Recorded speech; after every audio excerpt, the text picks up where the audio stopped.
ต้องให้กันเด้อประมาณต้องหมักประมาณเออหายกันคุมแล้วเนาะเขตนี้เนาะ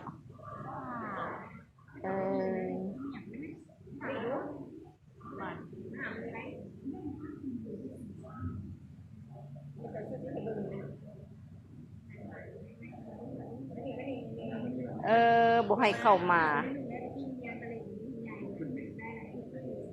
ก็มีไงเอาซื้อแข่งว่ามีในบ้านลูก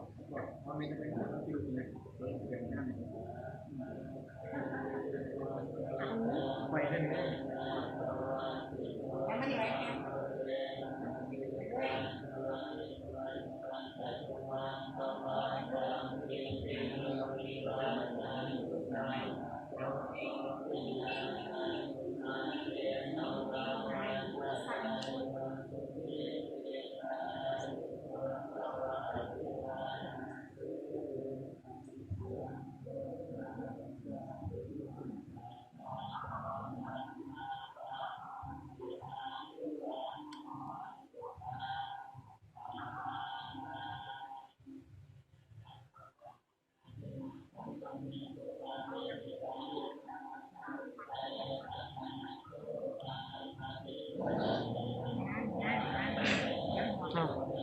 เอา